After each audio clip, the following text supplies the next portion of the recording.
no, it's kind of frightening when you are talking who you are. I've never spoken before. Oh my God, it's you! So we're here. So, other than that, I'm cool with that. Any things you want to say? No, I don't. See, you said no.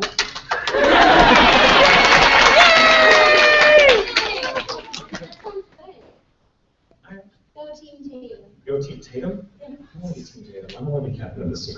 It's too much responsibility. Who's got a question? Who wants to start us off? No. No, damn it. What's your favorite food? Favorite food from McDonald's? Oh, I don't even. I honestly haven't been to McDonald's in like 30 years.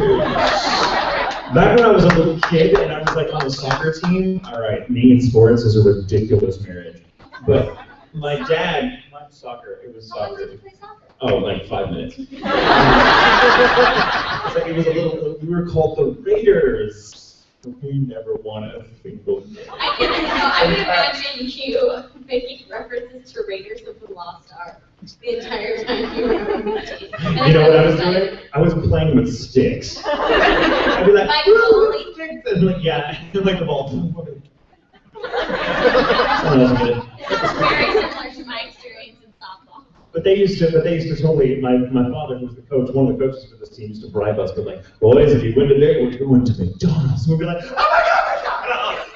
Because we're children and we don't know anything. And so now I'm like, we were gypped. Should have gotten at least some Chuck E. Cheese. One win. My favorite thing is the Happy Meal toys, even now. Like I just got like My Little Pony Happy Meal toys. Okay, the Happy Meal box now is terrifying. Agreed. I've seen like they give you bags now, like the random paper bag. I've seen the box now with like the weird hologram face on it that's smiling like What? someone's like really hopped up on some prescription drug like,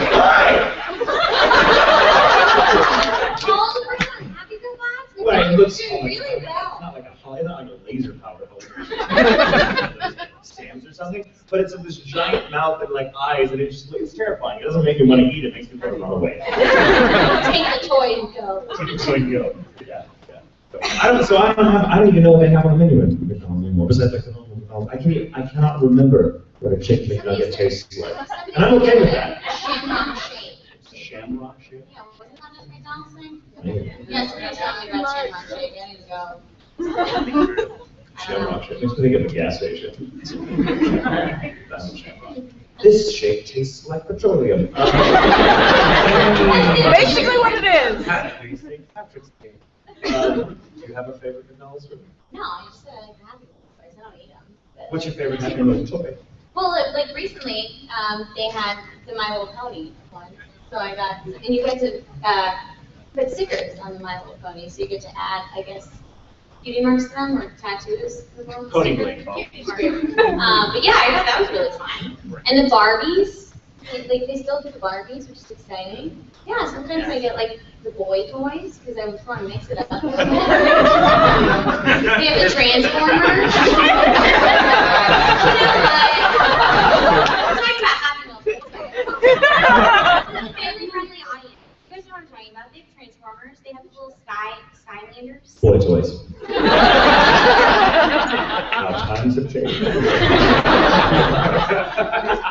what you have to tell them. When you go to Happy Meal, they like discriminate against boy toy versus girl toy. They're like, do you want the girl toy or do you want the boy toy?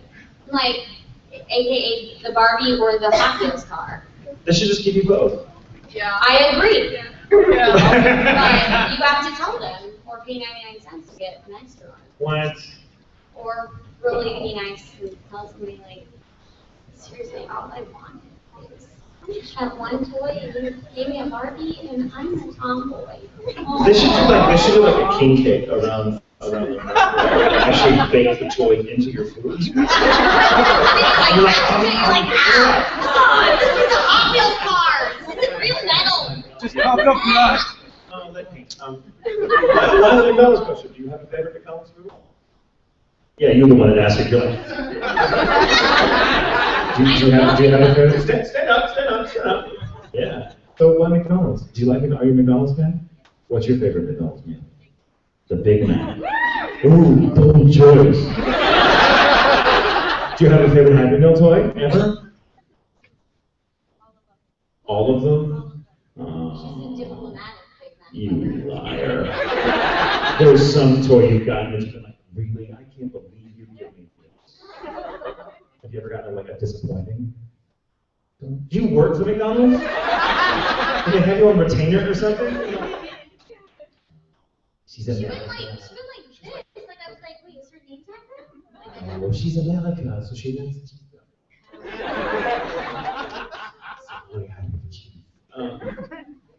All right, that's enough McDonald's. I want chicken and nuggets now. I mean, no, but okay. Come on, please. Yes. Would you be willing No. to speak melodic? What? Speak in a melodic rhythm.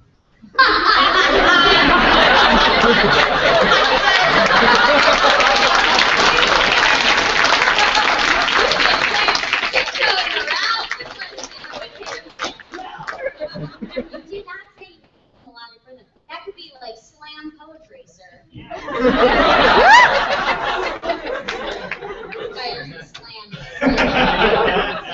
Hey, last year he sang happy birthday to my sister at Sebastian's wedding. You lie, I did not. That never happened. You did, I have This video, show me this video. You can't prove a damn thing. What? Why are you trying to get me to sing? We're supposed to be on the same page here, Cherami. I'll sing to you. Okay. I feel like I speak melodically all the time. So, That's yes. actually true. And lobster mac and cheese, which when you and I shared that, like, we made really poor choices. Actually, we didn't make poor choices. It was We a good just told choice. everybody everything about our life when we had the lobster mac and cheese. You can give Cherami and I lobster mac and cheese and or So cheese whenever with we sandwiches find- from Wisconsin. It's just cheese then. What was the story with the waiter? What was the story with the waiter? What happened with the waiter? Like, Waiter? I said, we were at that same Wisconsin Mills. Oh, when you were cry eating? We were cry eating, right? Okay, who here is familiar with the concept of cry eating? I think we've discussed it before at various panels here. Okay, Tatum was you- teaching me how to cry eat with this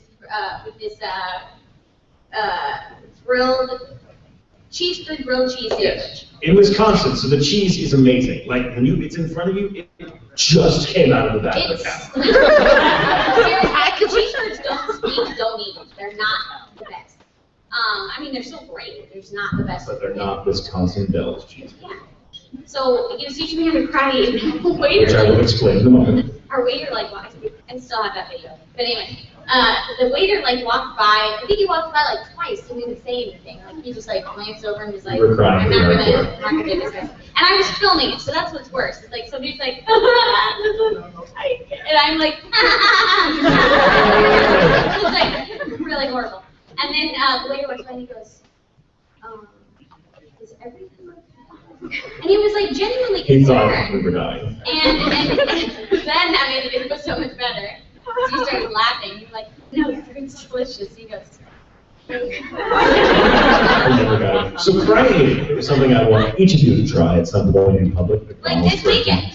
This weekend, here, it doesn't matter, you can do it anywhere. The whole point of it is to eat the food in front of you, McDonald's, Do it right? at McDonald's. Get yourself a Big Mac and cry eat. Just take it, and you have to act like, and it may not be an act, maybe you love the Big Mac so much that this can just come from some deep place inside of you, and it can start it for you. Now when people ask me how they should be for voice acting, I'm like, Cry really eat. well. If you want to be famous and successful, cry eat. No, seriously, take whatever food, go to it's better, the nicer the restaurant, the better it plays.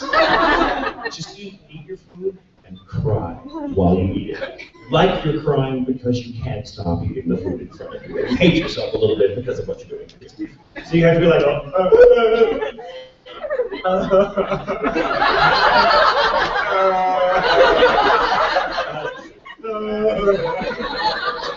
and then when the waiter or waitress comes over, you have to completely snap and be like,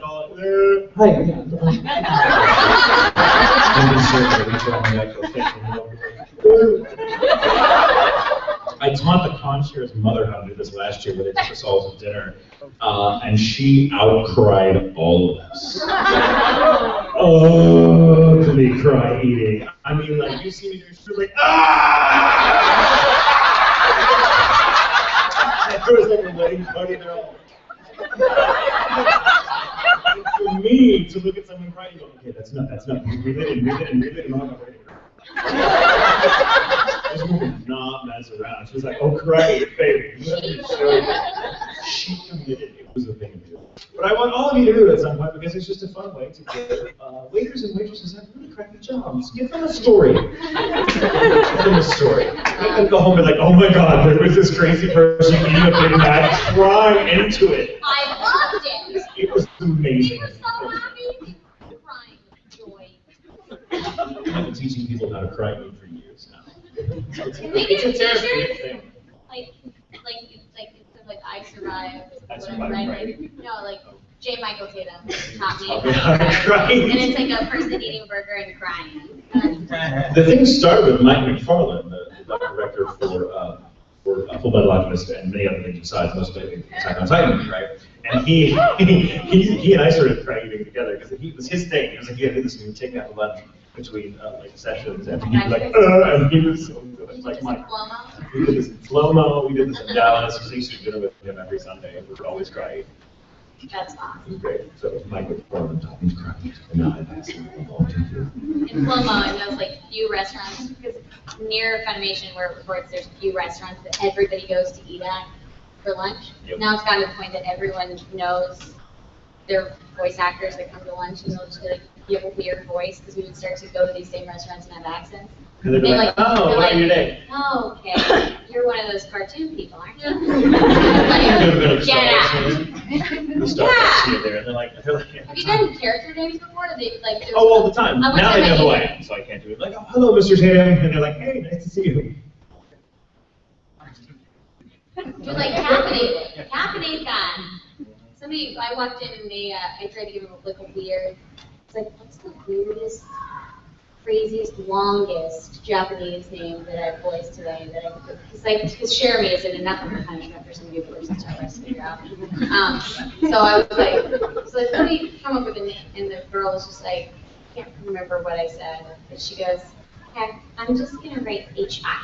I was like, That's not my that's name. Hawaii. That's not fair. I was really disappointed. Although I told everybody, I was like, my coffee says I. So I was disappointed for all of 15 seconds. And then I was like, how can I spin this? Ooh, my coffee says hi to me every time I pick it up. I'll even have that. Who's got another place? Let's see. The glasses there in the third row. Yes. What superhero would you want to be? What superhero would I want to be? Well, I would like to be Thor because I love Thor a lot. But then that would beg the question. I also have a really hard crush on Thor. So if I was Thor, I would never leave the house. I would get nothing done. I would just stand in front of a mirror all day going, oh my God. So I should probably, I'm a god. No, I'm actually a god.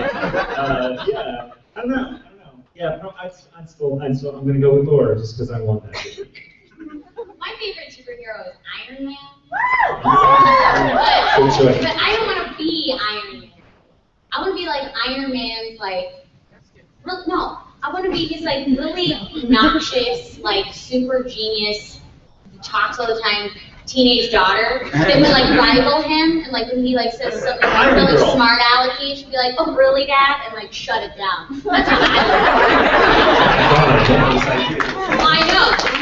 Iron Girl. I'm your child in the next movie. Make your hero name Iron Maiden. Iron Maiden. You're Nice. good. Good. You want a good question or a good question? Yes. Okay, so my sister couldn't be here. Sucks to be her. So I was wondering if Her name is Marissa. Marissa. All right. You just want me to say Marissa in Francis accent? All right. Are you ready? Are you gonna film it? Get ready. Are we recording? She's like, oh, you're recording. Okay. Hello, Marissa. I'm so sorry you couldn't be here. Sucks to be you.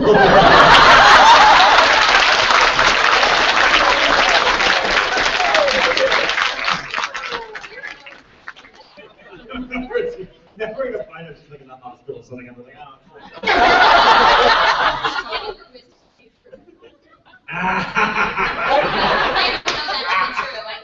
She's probably at work. She worked. Why couldn't she be here?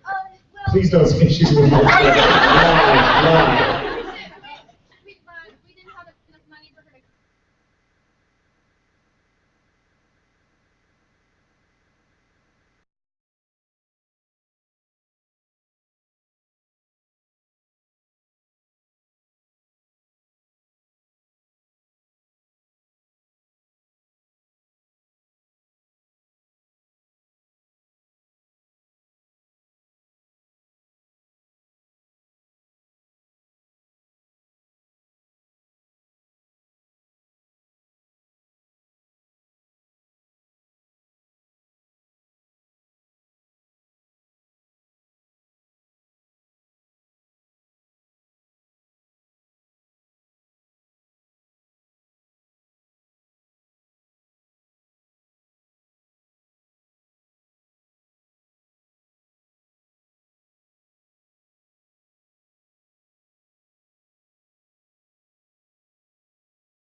Your desk, and like, the hotel has now gone back to the depressing place we call normal, and the staff has turned over, so no one recognizes any of us from the prior. And I just decide to have a little fun with the concierge, so I go up to her, and she's this delightful little girl named Jennifer.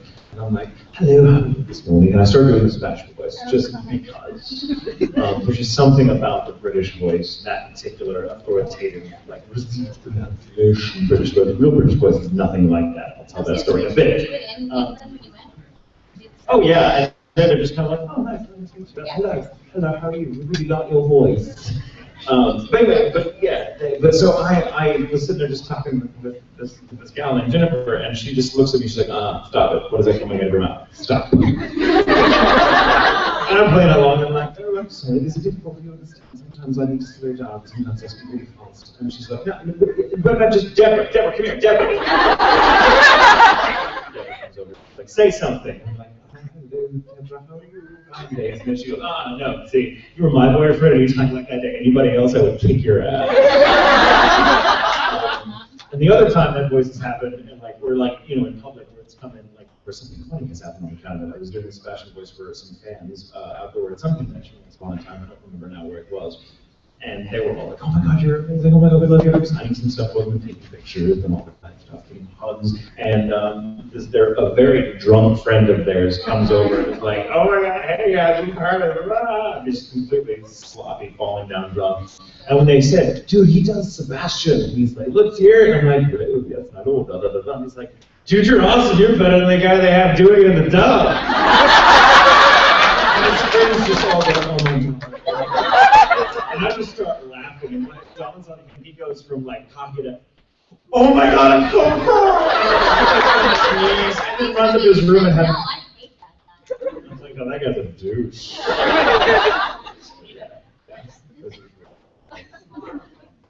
Is it my turn to do it? I guess, yeah. You would have heard of it. I don't know if I've asked you this before, but who's your favorite composer? My favorite composer? Oh. Ooh. Are you a classical person? Obviously, I mean, can you actually play? Yeah. Cool. And that's what you want to play? I think she's my favorite. Tell him only if he sings. What? Only if he sings. No, I gotta say, yeah, let's do that bit for voice and violin that everyone knows. I like piano composers, so I've always been drawn to piano composers. So I love Chopin, but that's kind of like, that's also a really kind of easy answer, because it's like, oh, I love Chopin, Fred Chopin. But there's a really obscure piano composer that's a rough contemporary that I like even more, and I love him because he's fiendishly difficult. I cannot play much of his stuff. In fact, there's only like 9 people on the planet who can, so he's not very popular because, his stuff is really, really highly technical. He's the only pianist who scared the hell out of Franz Liszt, who was the greatest pianist of his generation. And Franz was like, oh, I can't touch this guy. His name was Charles Martin Alcan, A-L-K-A-N. Look it up sometime. His stuff sounds like 5 people playing the same piano. And you're like, this is ridiculous. But I love it. Are you going to play something? Who's your favorite composer?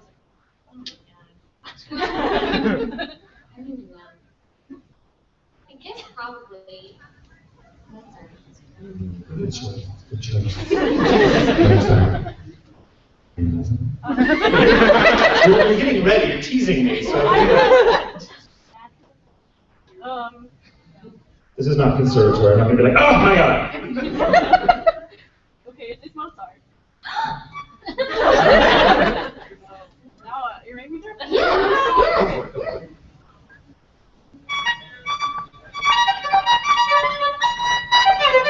That's terrible, sorry. No, it's Okay, I can't keep your violin down the stairs, so you're doing amazing.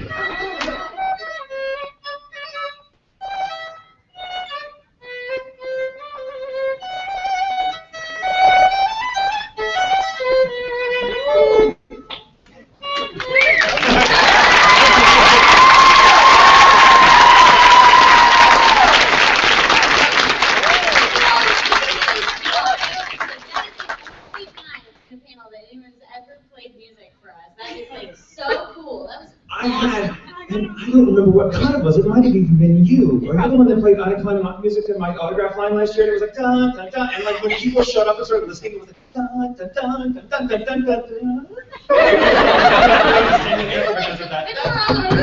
Like where she goes, she brings music. I was Golda in my school's production. That's right.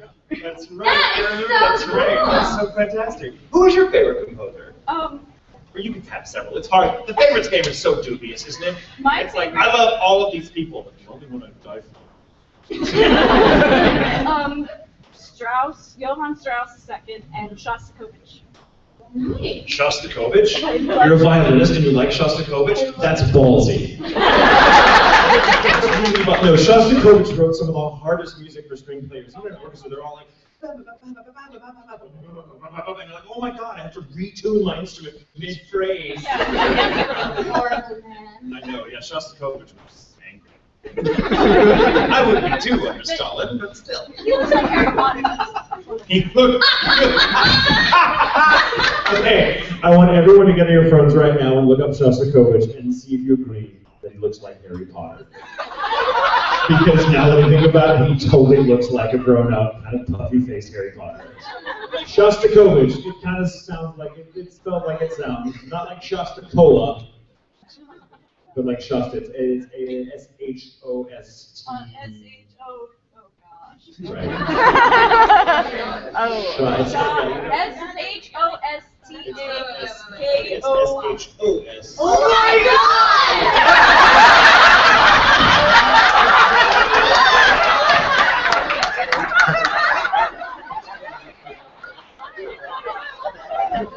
His music is also pretty badass. If you like dark, intense, very cinematic sort of stuff, I can highly recommend his 4th Symphony and his 8th and his 11th or 12th. I would like to stop for a moment to just ponder that we have just had the most cultural discussion that ended with us comparing a great, like, modern Russian composer to Harry Potter. And going, oh my god, he does look like Harry Potter. His Voldemort was Stalin. Not kidding you. Stalin gave that man no end of help.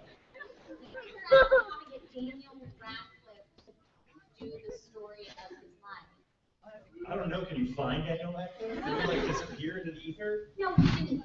I've never. He walks dogs now. He's walking 9 dogs now. He's what? Yeah, there's been a movie where he had, like, the only picture they showed up was him with a cigarette in his mouth, walking 9 dogs Well, down the street. the way that you guys presented that to me is he's walking 9 dogs now. Like, his life is really Yours is what? So he's a dog job walker. other than being a dog walker. That's why you lead that when he's doing a movie where, like, he's like, you know, forget this, I'm walking dogs. I got enough money. I'm gonna Think about that for a moment. As actors, we're like, oh my god, how dare you think I would walk a dog? Oh, you're paying me to do it? Oh, yeah, I will totally play a guy who's walking a dog. Jen has an ice cream truck where he just hands out ice cream to kids on hot days. Who does? Rupert Grint. Grint. Ron, He does. he bought an ice cream truck and he doesn't even sell it because he doesn't want to bother with a license, so he just goes around and gives ice cream. That's a little creepy. That's a little creepy. Have we checked that for like any Weasley's products? And again, like being Shostakovich and Harry Potter. Do you have a favorite Shostakovich piece, by the way, to bring us back in? Oh, yeah. Well, first of all, one of my favorite classical pieces ever. Shostakovich, Waltz No. 2 from the Jazz Suite, which is really famous.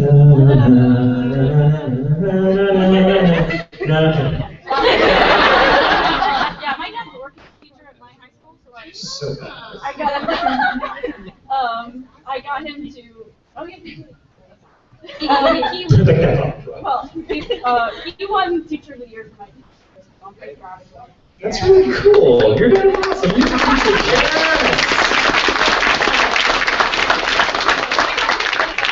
teacher. Yes. And then my other favorite. That's Harry Potter. That's Dmitri Shostakovich. I would definitely say Quartet No. 8, the first movement, which is, well, actually it's all great, but. I know you should Shostakovich. Trust me, we can talk all day about Shostakovich. Which recording of that quartet? Kronos? I like Kronos. What was the other one? I just listened to this new one, it was like some prodigy. I can't remember their name. Prodigies. So disgusting. That's awesome. Thank you, by the way. Thank you for bringing that up and like having that discussion. I feel like a few people now will go listen to Shostakovich we wouldn't have before. and so. And they're gonna listen to it while I watch Harry Potter too. Oh my god, dude, someone's gonna like make a drinking game out of like catching all the Harry Potter references. And, yes, you, yes. You've been so patient with me. Thank you. Actually am glad I could be here. Thought I would be in Ethiopia right now. Oh my gosh. I just got back, 2 days ago from Haiti, and so I was actually wondering if you could live in another country, what country would that be? A country where you were there. A country where you're there to help. Oh, they're to help? Oh, now you gotta make this all work related. I vacation. I love to travel. So it's hard for me to pick a favorite country. I've traveled a lot as a kid. A lot. Like I spent most of my summers in Europe. I know it's a mental choice. My dad works all over the world, and if I was good in school, like he would be like, all right, come with me for the summer, and he would just like do it the old-fashioned way. He'd be at work, he'd just hand me a bunch of money, and be like, go get lost, learn the language, do this. I'm like, okay, bye. It's a different world back then, and I was a kid, thing like Norway, and like Spain and Italy and all these places, many times. I'd love to go to all those places and revisit them again now that I'm an adult, because now that I'm an adult, I want to kind of, I went to Ireland for the first time in 20 years just a few months ago, and it was really cool going back, because in European countries, there's very little, I don't want to say there's very little development, but the European nations tend to have a different relationship with the idea of development than America does. So not a lot changes. If you've gone 20 years ago to come back, there may be a few new buildings and a few things that have changed, but for the most part, everything is going to be, at least in my experience, how you remembered it. I went to Ireland and like went to Blarney, the famous Blarney estate with the Blarney stones and the Blarney castle and blah, blah, blah, blah, blah, and just walked around like 9 miles and like going, oh my god, I remember this tree. Oh my god, I remember this stone. Like everything is exactly as it was. It's like walking in Narnia. It's amazing. We're all just going there, I think. Where'd y'all go in Ireland? I'm actually from Ballina. Well, we were in Cork. Fantastic. And we just stayed in Cork because we were only there for like 5 days. We kind of like, we hung out with like the Cork crowd, which was really awesome. You should go up to Northern Ireland. That's where my family's from, actually, Antrim. Yeah, so I know it's perfect.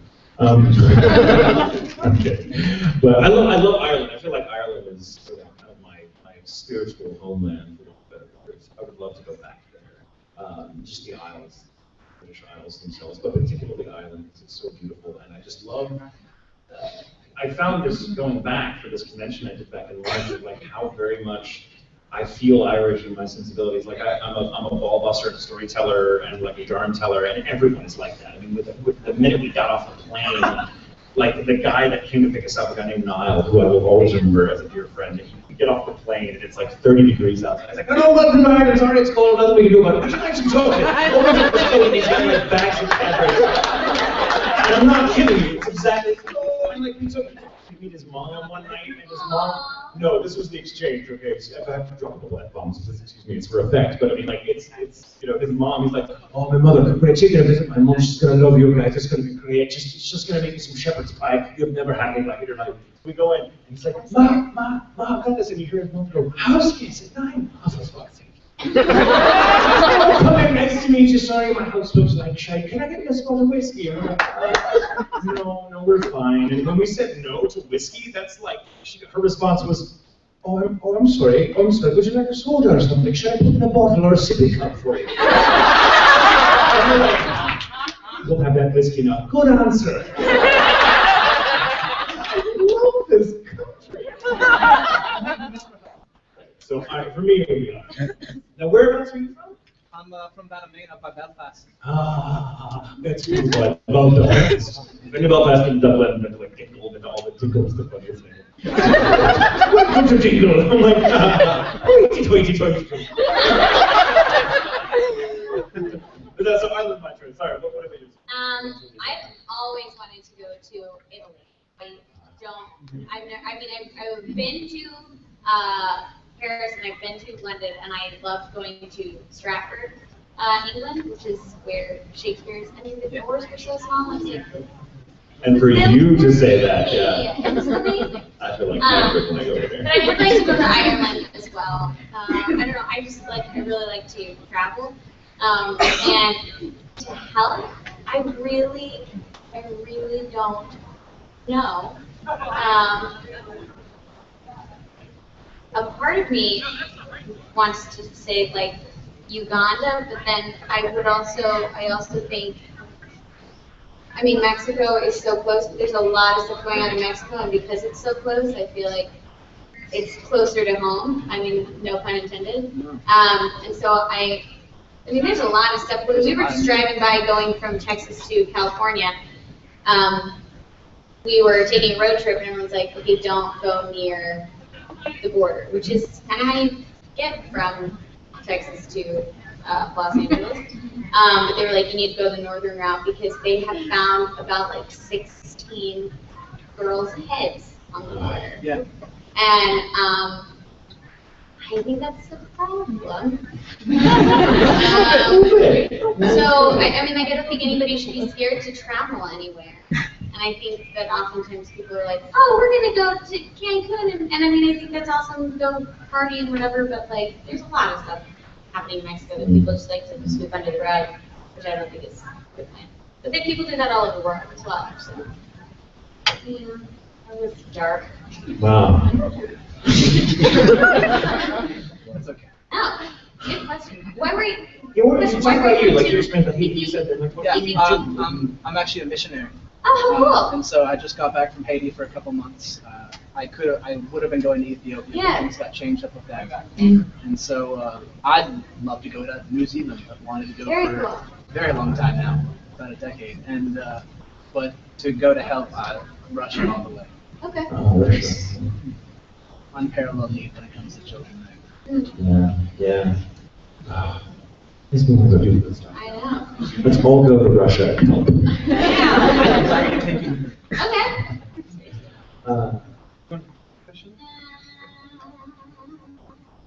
The person that's like trying to grab the hand. With the cat ears. Yes. Yeah. What is your favorite character? And answer in their voice. Wow, so demanding. And such a tonal shift. Just like, what's your favorite character? Answer their voice.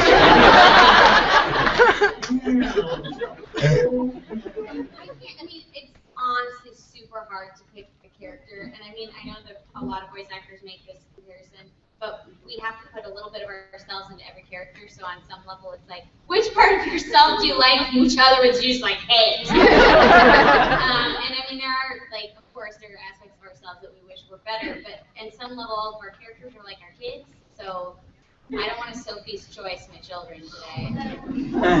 I know that it's dark, but seriously, it's like, pick one, and then the other ones don't matter. You know what I mean? You're in a dark place right now. Throwing your hands on the border, and now it's like Sophie's Choice. I'm gonna go cry into my Big Mac right now. It's gonna be legit crying. Not asking details. A lot of people, like, I've talked to people and they'll be like, Mexico? There's nothing wrong with Mexico. I bring But you're drinks like, and are parties. you- And I'm like, Those do you people are pay dumb. attention? You've been living on Mars in a cave with your eyes closed and fingers in your ears? There's stuff wrong with Mexico. Yeah, I concur with what Cherami said about the characters. I mean, like, they all become, I mean, I know it's disappointing, right? I can't play the favorites game anymore. It's too hard because it feels like, I feel like it's a false choice. I feel like you have to be like, well, what's your favorite? I'm like, I don't really think in terms of my favorite this or the other. I love to live in the experience I'm in. So whatever I happen to be working on or watching or whatever happens to just fill me at that moment. And I don't think about how it compares to other things. I just find that's the only healthy approach I can have to life, because if I try to pick favorites, I would go nuts. Especially with characters, because they all become kind of a part of your, they are a part of you to begin with, but once they become like fully formed, once you've performed them for a while, especially characters that you've been in for like, years, they become a permanent feature of your psyche, and sometimes they come out, in weird ways that you don't expect. So they're literally all inside I say literally. It's as though I have a family of like 80 people in my head, all kind of vying for my hope. Sitting around the round table. Like, they're all like, They're your all brain, like- they're all like literally sitting around. It's more like a Thanksgiving dinner where your family's, just chatting over each other. And it's like, what am I trying to say? So if I were to pick a favorite, just to answer your question, because it's a good question, I would have like, I would pick one, and then I would have like 80 characters in my head later tonight in my hotel room going, "You're a bastard." It's like when I'll like say pick a favorite just to say, the rest of the day I'll go, Oh, but then it was that character. Oh, I do Oh, love but then that it was one. that character. Oh my gosh, I must feel so hurt. That I just- I feel like let me speak to this for a moment because I've thought very long and hard about the favorites question, and whether it's a favorite character, favorite book, favorite piece, favorite whatever. I feel like it's an artificial narrowing down of your choices. Like we feel so overwhelmed by all the stuff that's out there that we feel we ought to, experience, like the book we should read, or the piece we should listen to, the film we should watch, or whatever. That we feel like we need to narrow it down to kind of excuse ourselves from participating in life all that much. And I'm like, so I don't like favorites because I think it unnecessarily makes you kind of tunnel vision. Like, well, my favorite is this right here. But I'm like, well, no, it's not a favorite. I can't pick between the two. So I encourage all of you to just kind of give up the idea of favorites and go out and just love the hell out of everything. Good. I think we have like 8 more minutes, and then we're going to be back in 30 minutes to do another full metal. I think we have time for one more question, and then we gotta wrap it up. So who's got to do one thing? Oh, she looks so excited. They all look so excited. Oh my gosh. And she's got such a cute red outfit on. She's behind you, all standing up. Okay. She's ready to arm wrestle whoever's behind her. Hi. So you have told us that you ship fruit, and I assume that France ships fruit, but do you think that England ships fruit? Of course not. It's England. I mean, maybe it's hard of hearts, England really won that action, but I mean, it's England. It's very like, who could possibly live they love the French accent over in England. When I was there, they're like, do the French accent. For them, it is so hilarious. And they're like, oh, that's good. You sound like my teacher. But like, when you do the French laugh over in England, they're like, yeah, yeah, it's funny. You and Montreal is a different story.